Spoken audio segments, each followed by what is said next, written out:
del Norte. What is up, my adventurer friends? Thanks for coming back and watching. I appreciate your engagement, your support, and if you like what you see, please click like and subscribe.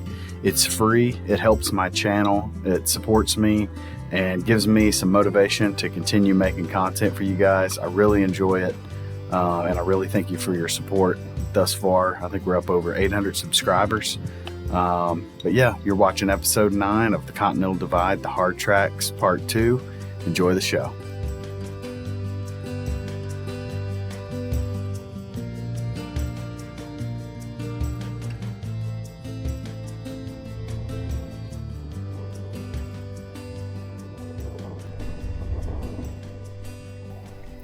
Just to bring you guys up to speed, if this is the first episode that you're watching of the season, we started in Antelope Wells, New Mexico, and headed north all the way through New Mexico along the Continental Divide, hitting the hard tracks, and had just crossed into Colorado when I picked up a knife blade in my rear tire. I was able to work as a team with my brother to repair that tire, thankfully.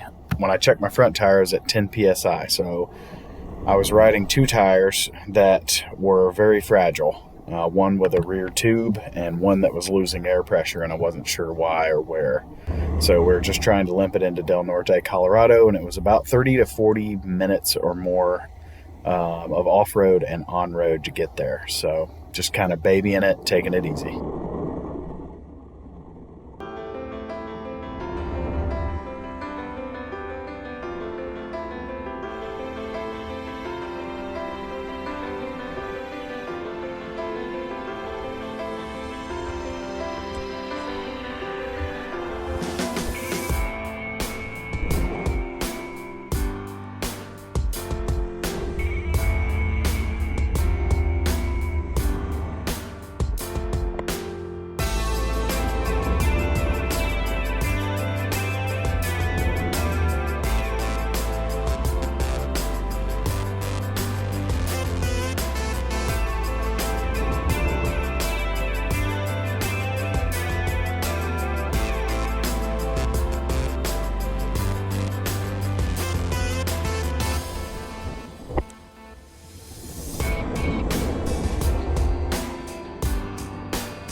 As uneasy as I was, about the tire situation on front and back, Colorado, it's so easy to just erase that from your mind and just get back into the groove.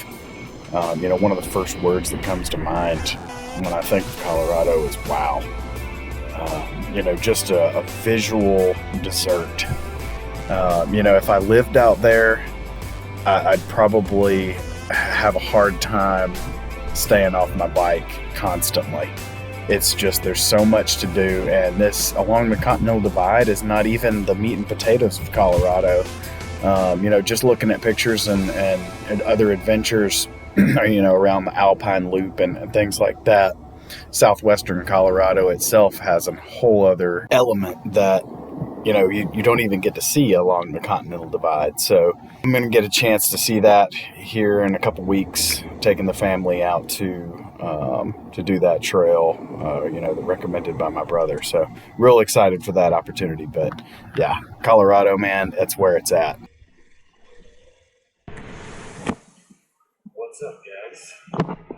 While we're waiting here, I figured I would shoot a little video. I am at the Mellow Moon Lodge in Colorado, Del Norte, Colorado, and I have flat on the front, flat on the rear. I was able to, me and my brother took the rear tire off, threw a tube in.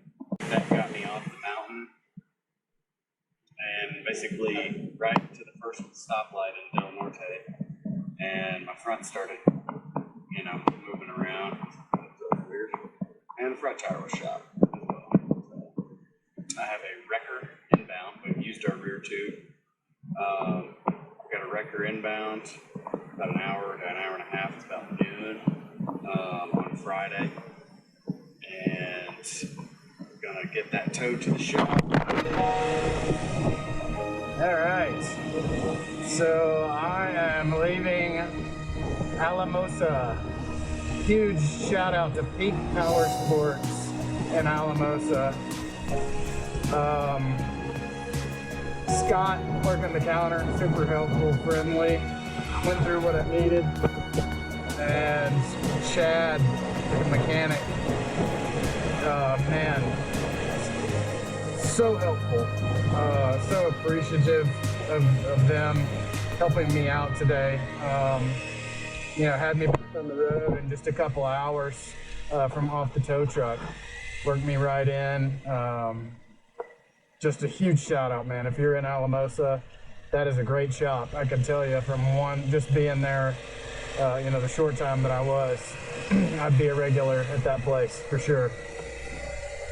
So the mechanic, Chad, he was able to put a vulcanized patch in my front Motors Rawls.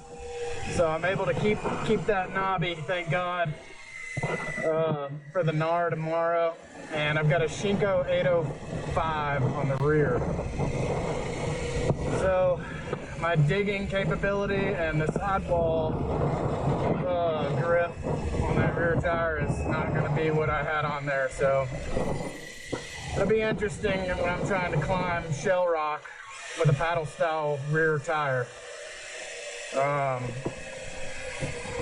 Gonna have to keep that in mind. I do not have like a 60-40 at best. So ruts and things like that, rear is probably gonna kick out on me. Gotta be prepared for that, but I'm not gonna not ride the best part of this trip because of a rear tire that shouldn't be capable of doing what I need it to do, but a lot of it's the rider too, so I'm on my way, my friends, back to Sargents, or not back to, up to Sargents, to meet Brad and Kris, and then finish out this ride.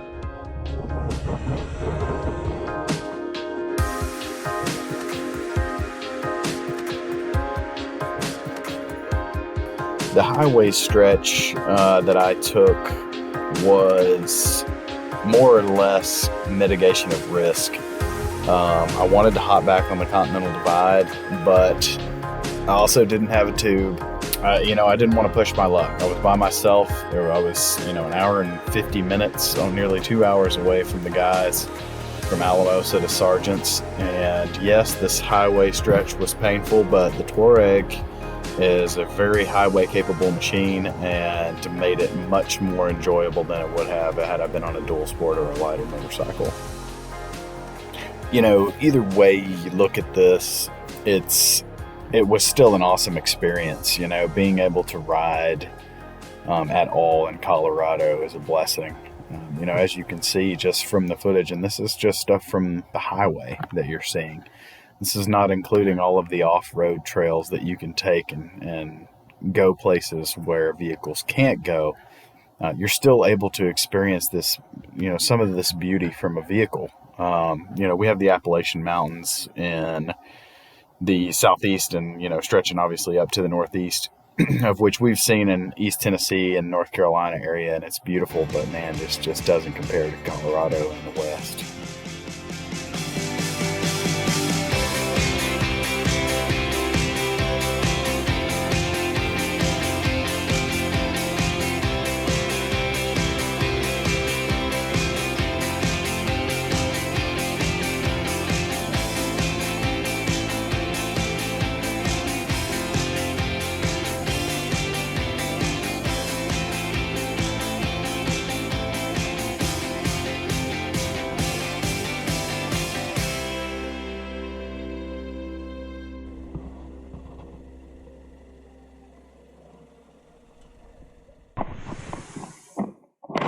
Sargents, Colorado. Met our good friend Todd. Todd Two Wheels on Instagram. Today we have witnessed here live Kelly, the KLR. She gave her last breath yesterday as Brad pulled in from Sargents. Brad, do you have anything you'd like to say? Brad's gonna put her back together. Old Kelly. Well, that's what happens when you live a life of a criminal, drinking hard liquor and running through 3 packs of Virginia Slims every day, the old girl. Maybe Brad will get her back on the road yet. I guess that's a tale for another time. But me and Kris were preparing to leave to go ride the rest of the hard tracks, and Brad was going to hang back and wait for the truck. Kelly was done. There's Sargents where we camped. We are back on the Continental Divide. Today is our final day. Kelly has died. I have lost 2 tires. 1 tire completely. And we're headed to ride some gnar.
Prepared me to tackle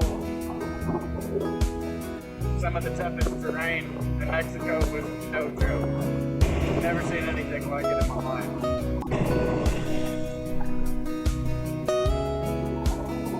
So we are down to 1 front tube. The shop yesterday did not have a tube size to fit that I used out of Chris's bike to get me back into town. So we're going to take it easy in terms of pace today. We're tired, long days, and we've got 1 front tube to make repairs. So we're going to hit the section of the gnar, the hard part, and I think halfway through we're going to detour Breckenridge. Since Brad is done, we're kind of ready to get it back on the road, get back to see our family.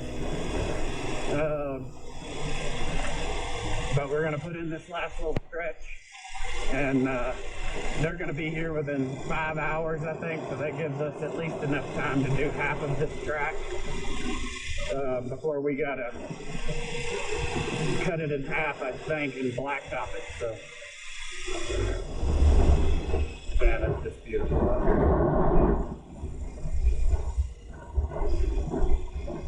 75 degrees, about 11 a.m.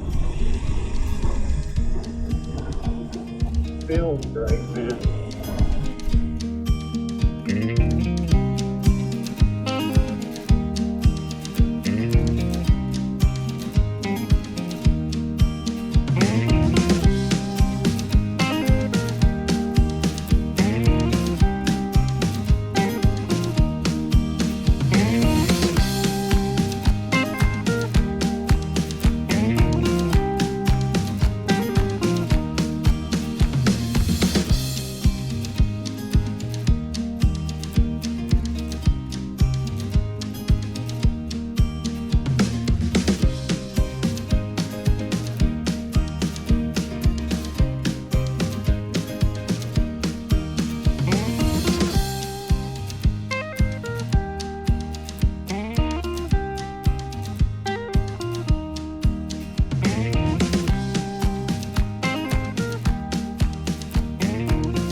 I remember this morning, leaving camp, and it was kind of a deal where we didn't want to leave Brad behind. And I remember talking to Brad about it and what he thought, and he told me straight up, he's like, man, I'd go ride.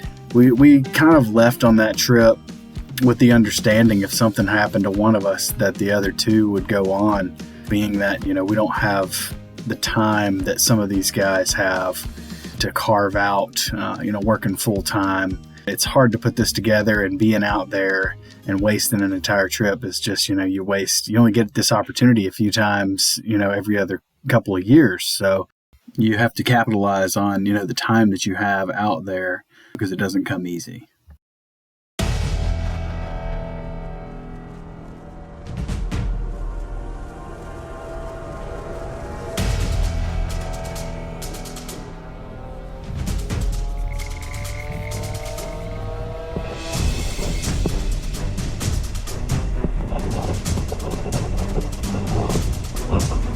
Getting that Fleecy Ridge feeling.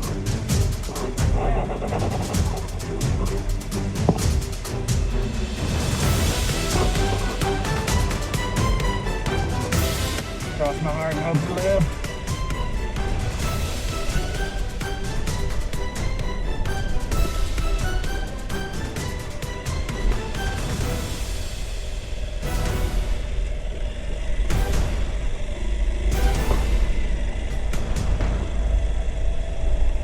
Take her slow, fully loaded.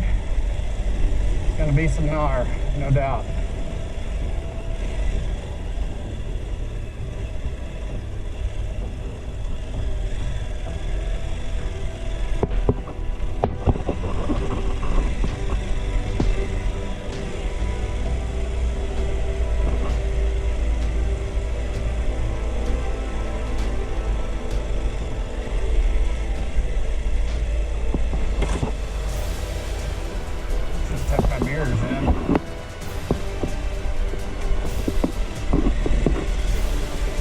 When we stopped at the trailhead there, I mentioned to Kris that I was getting that Fleecy Ridge feeling. Feel a bit of my nerves, taking control. Fleecy Ridge was terrifying. So this was nothing in comparison to that, but that feeling that, we're about to hit this big challenge. We've been on the trail for 6 days. Brad's bike's already down. We got one tube, we've hit some obstacles, things, it's like the universe is telling us to stop. But, we didn't want to end on just giving up. And this was one of the biggest things we wanted to hit when we went out on this trip, was this section, this single track section. And man, it provided every bit of excitement and more than I thought it would.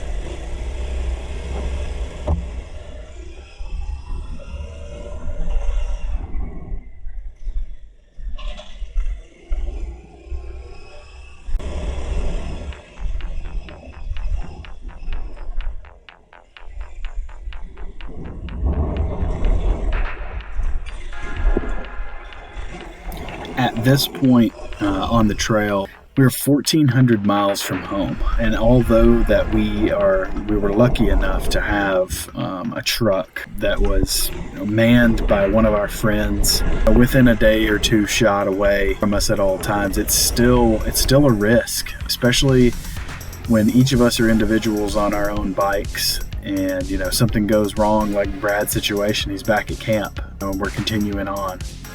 So I think there's a large element that's lost to the sport. We get spoiled getting our coffee, sitting on the couch Monday morning quarterbacking everybody else's videos, but the reality is we're over 1,000 miles from home, with limited supplies, living off the bike, trying to make the smartest decisions we can, while also enjoying the trail to the fullest.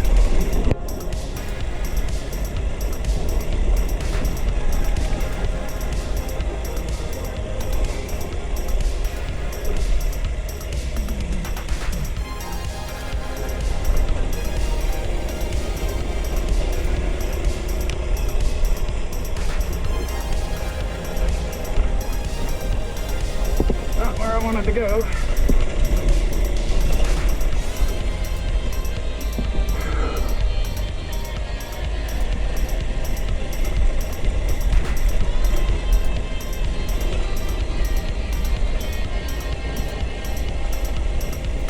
KYB suspension on the Aprilia Touareg was top notch.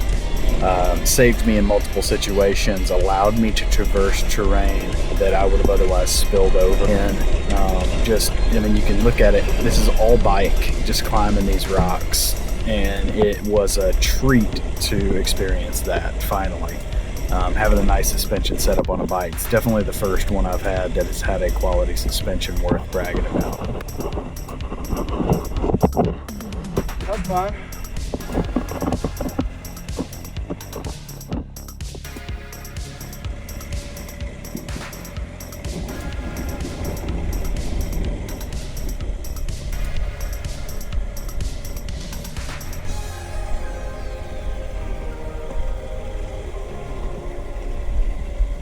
Oh, there's some single track.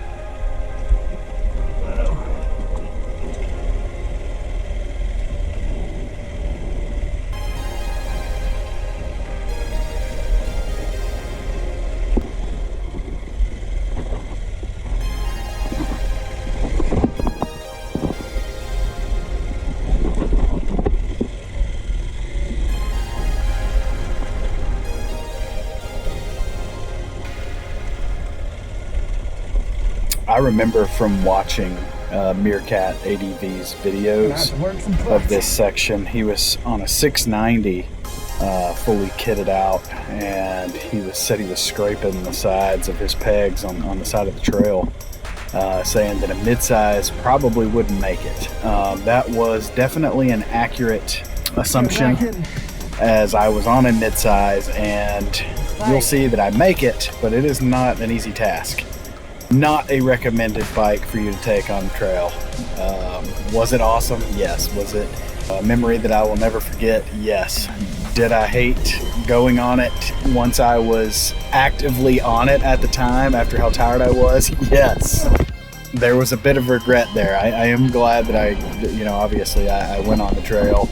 That's why we went. I knew it was coming. I thought I would have done a lot better on it, but I lived, and I did perform fairly well on a mid-size heavy bike. Whooped to death on day 6, but had a good time. I wouldn't recommend taking a Yamaha T7 or a Aprilia Touareg on this trail. Can it be done? Yes. Would I recommend it? No.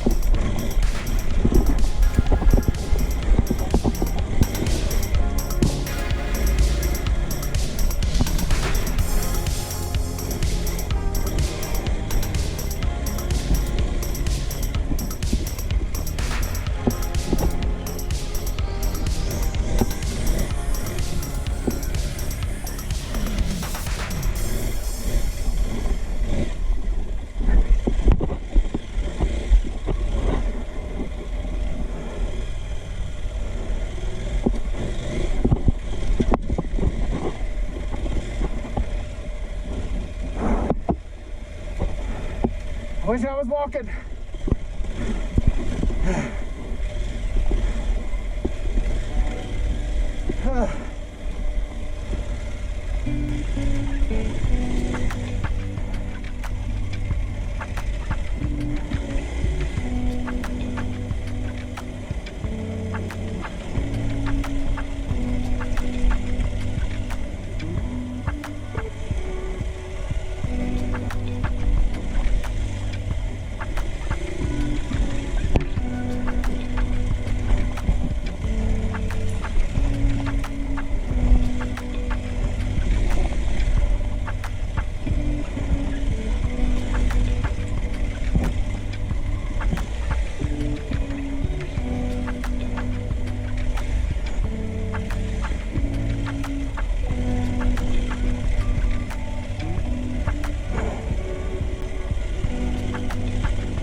That right there was one of several instances where it was just so tight to get through, the risk wasn't worth the reward. And you just got to slow it down, play it smart, and try to squeeze through.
This area of the single track portion was one of the most sketchy parts of it. There's another section up ahead that gets pretty dangerous, but the consequences of mistakes here is high. The danger level when you're on this portion of the track is very imminent. It's hard because you don't want to go fast because you risk that front tire redirect off the trail, but at the same time, you go too slow, you burn up your clutch. So just being careful, making smart decisions, that's paramount, especially if you're riding solo.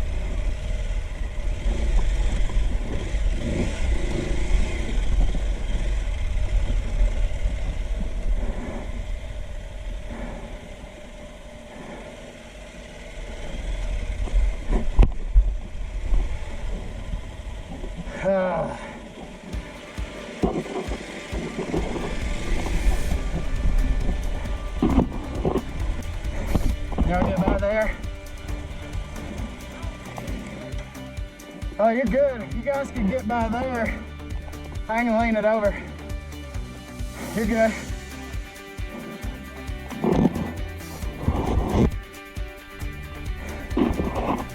No, yeah, you're good.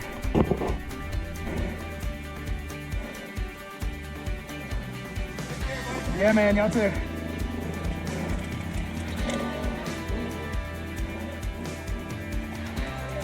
Y'all too.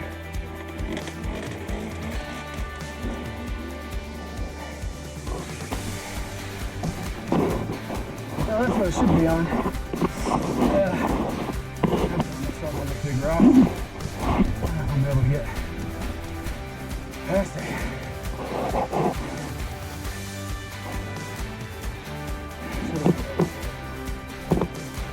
Get back off.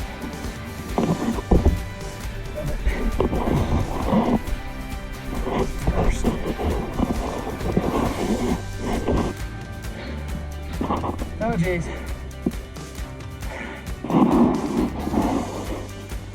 Yeah. Try to roll it back out away from this rock.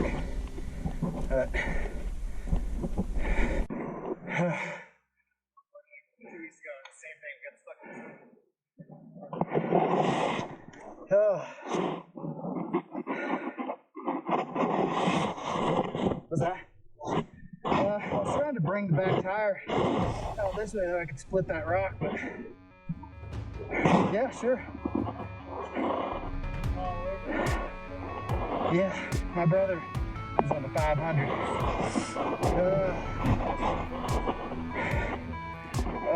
You got the rear rack right there. Just trying to slide it towards me. There we go. Yeah, that's good. I appreciate it, guys. Yeah. Thank you. Okay. These guys will probably never see this footage, but I am so thankful that they happened to cross me when they did. I was worn out. The elevation was wearing on me and just tired from wrestling that bike. But huge thanks to those guys for stopping and Made helping it out. over that little stretch. Spun out enough. Front tire kicked over.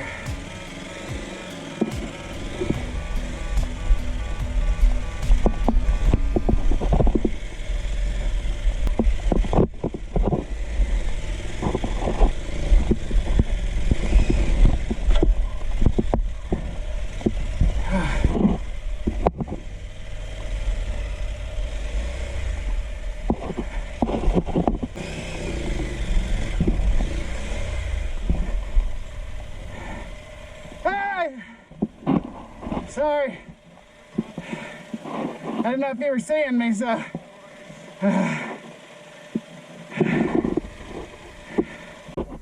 One more. Sorry. Is he? Oh. Alright. Are you too?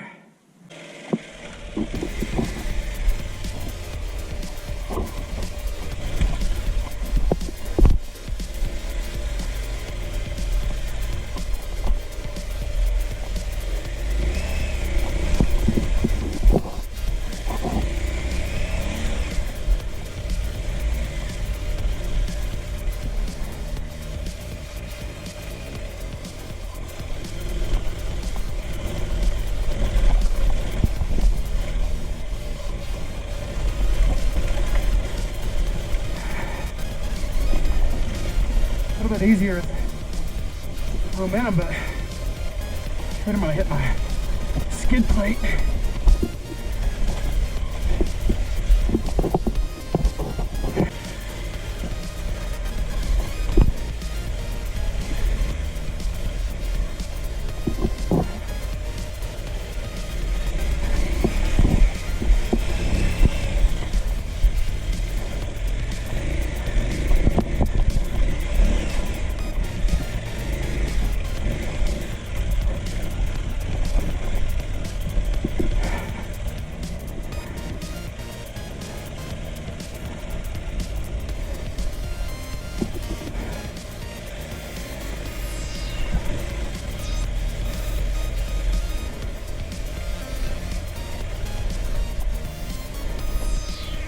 As you can probably see, there is no room to turn around, so there's no turning back. And you can also see the consequences of, veering off the trail here. But it's trails like these that make adventure riding what it is, an adventure.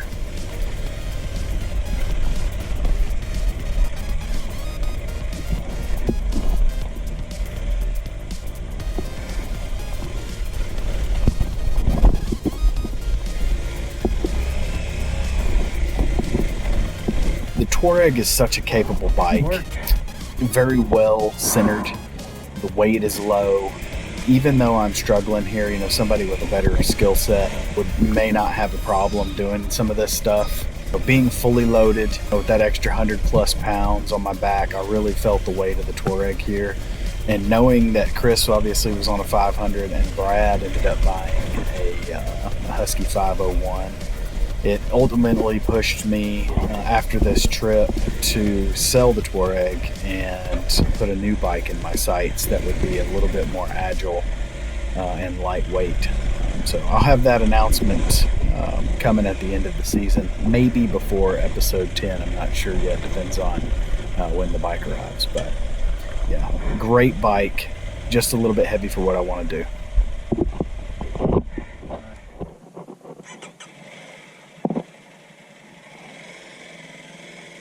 Think anything bigger than a freaking two-stroke back here, you got a set of nuts. I'm just stupid. Don't give me any credit.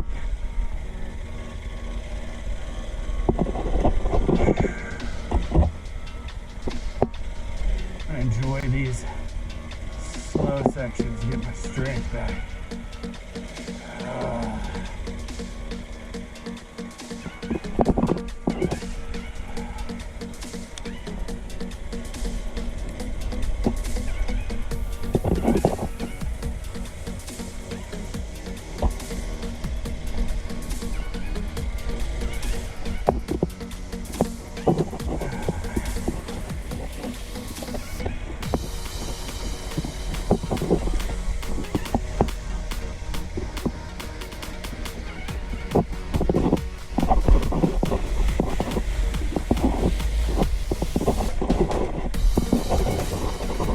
Well, my clutch work could use some help. Look at that.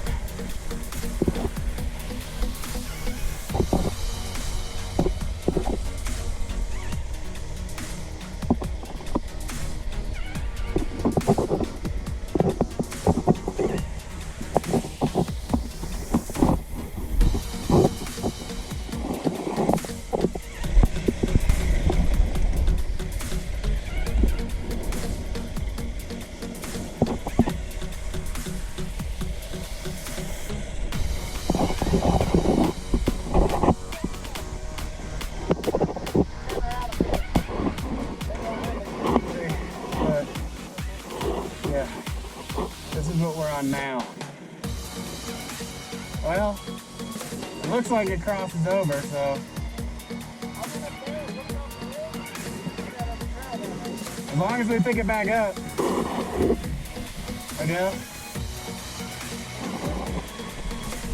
Yeah, I mean we'll run up to that hill right there, the second hill, and see.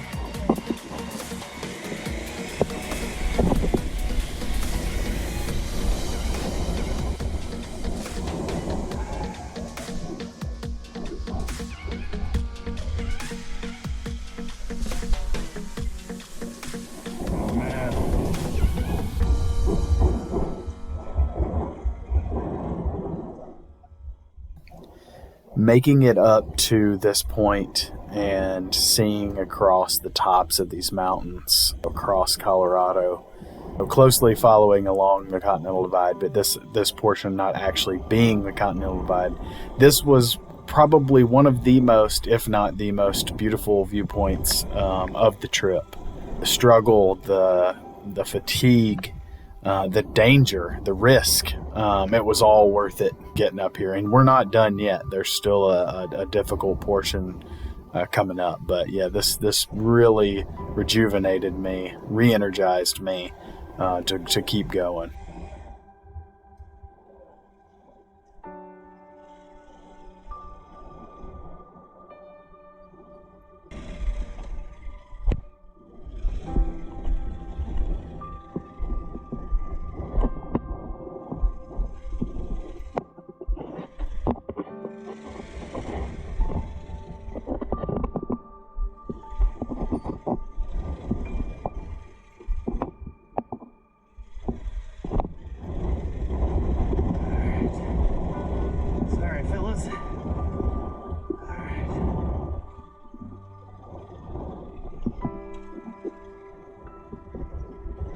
Biker coming up.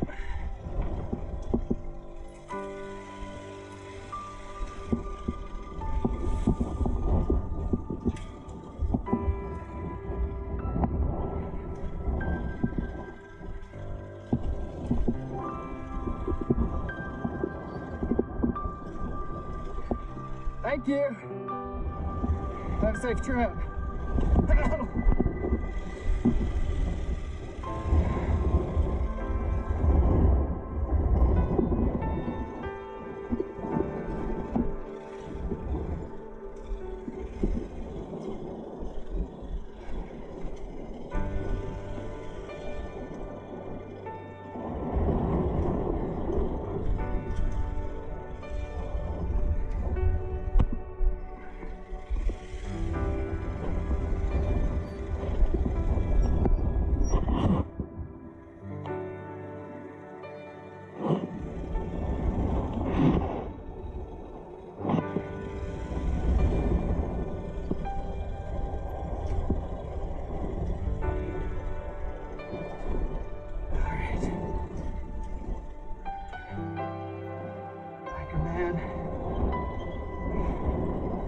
Thank you.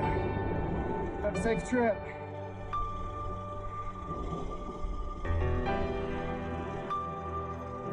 Pray for me.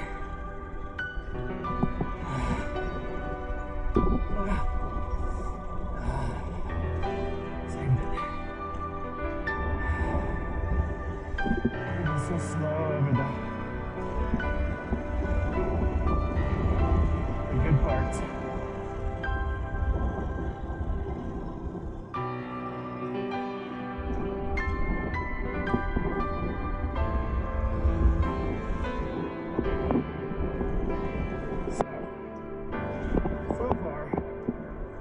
Fitting, but it's real tight, man. And to say that I'm enjoying myself now is not so bad. That climb kicked my buttocks.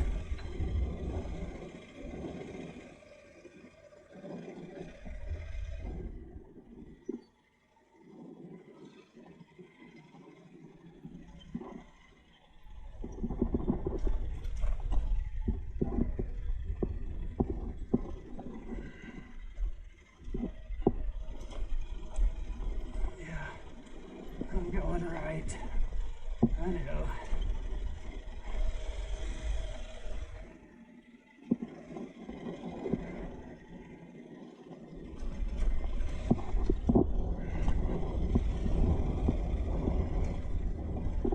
Clearance, my 390 wouldn't have made this. So, made the right switch, at least in terms of clearance. Weight-wise, better be a big old jam, dude. And I don't mean just being able to lift weights, because that's what I've been doing. I can bench about 260. But this has been so much more about little to no sleep at freaking camp. 6 days straight. And wrestling. Probably up to 600-700 pounds, including me. Spike weighs 450. So.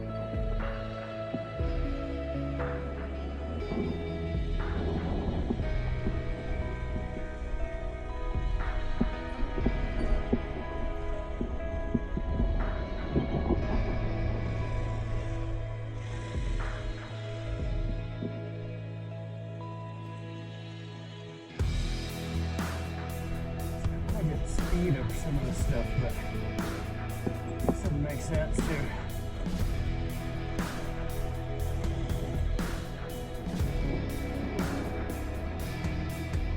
Heavy bike, take it easy, take it home.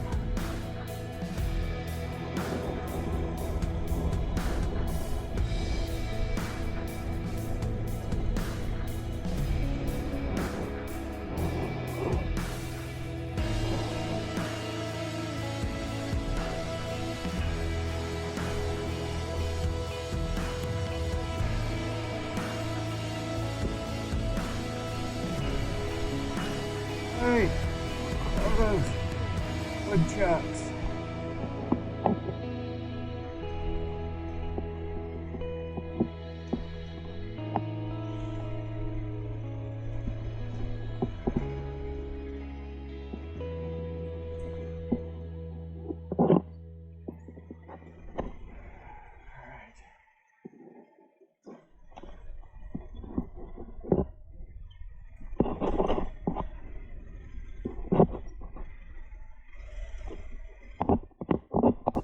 For other bikers on the trail.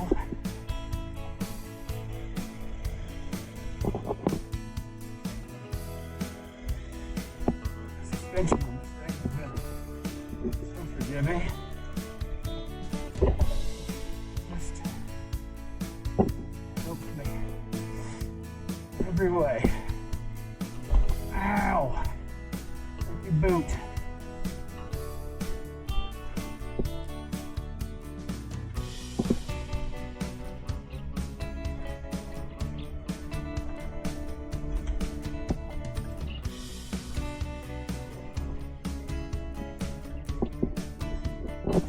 Peg's scraping a little bit up the side. Just take your time. You gotta rip through it, you know.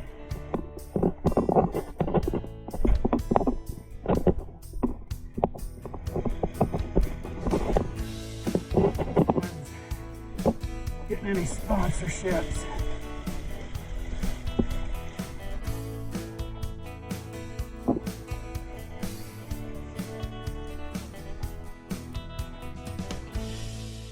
This deal. Oh, that's wet and slippery.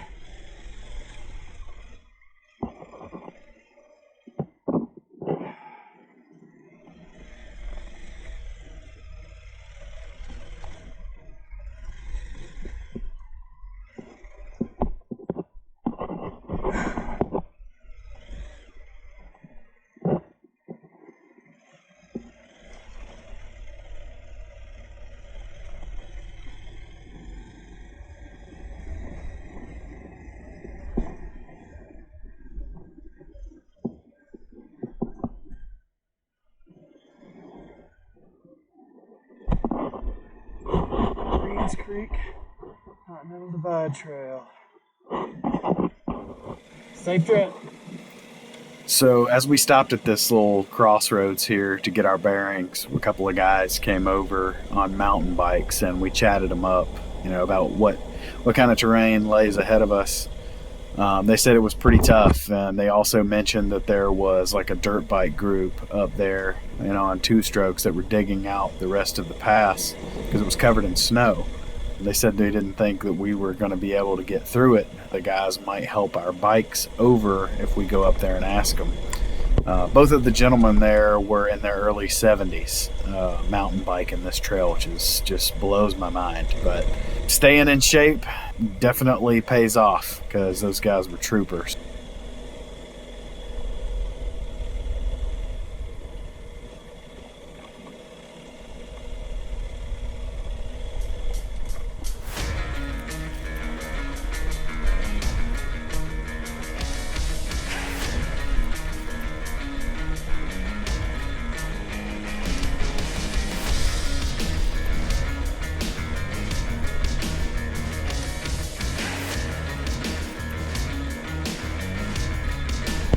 Ooh, what's a big one?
There's that spot. So if you watch Meerkat ADV, which I highly recommend his videos, definitely a lot of entertainment value. He does a lot better job editing this footage than I do. This is a point where, you know, we were like, we looked at this on the trail and on his videos and we're like, man, that's gonna be a tough spot to traverse. I think he hits a rock on his front tire and goes down at this point. And I immediately recognized that all the roots exposed and stuff like that. But yeah, if you watch his videos, you'll see that this little section is pretty tough to get across.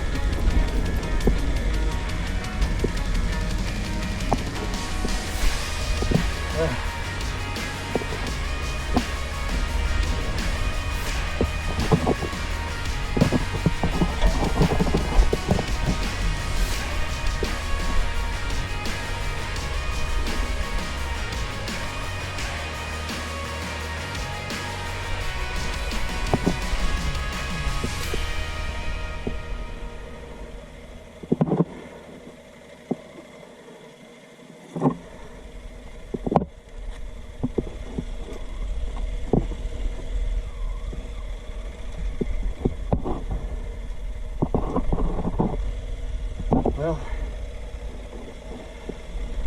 probably the only Aprilia Touareg that'll ever make this trip. I'll tell you that. Single track's no joke.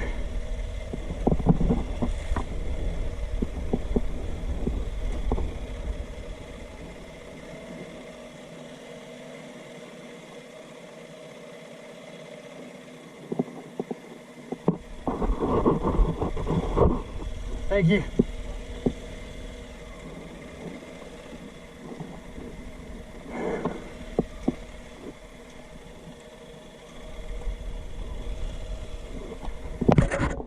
Bug at my eyeball. Just close everything up.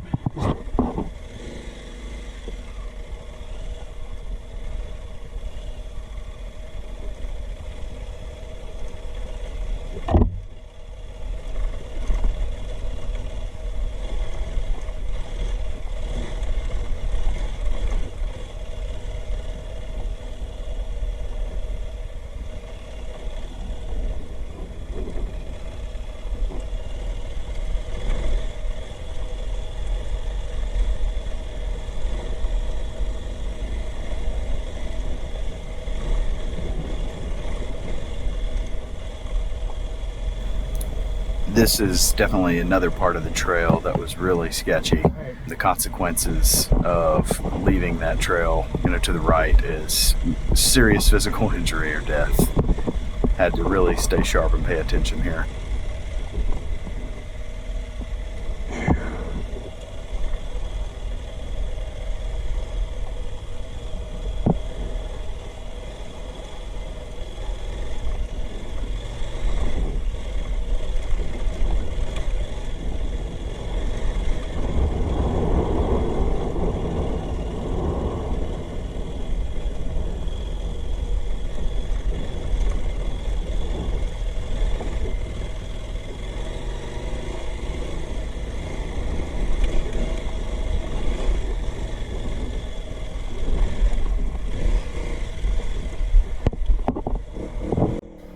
As episode 9 draws to a close, Kris and I headed towards the top of the pass. not knowing what lay ahead. Would we be able to dig through the snow, or would we have to turn back and retrace our steps? The unknowns in life can be scary at times, but the struggle you're in today is developing the strength that you'll need for tomorrow. A baseball legend once said, "Yesterday's home runs don't win today's games." And on the trail, that's the cold, hard truth. Make it count, adventurers, and I'll see you in the season finale.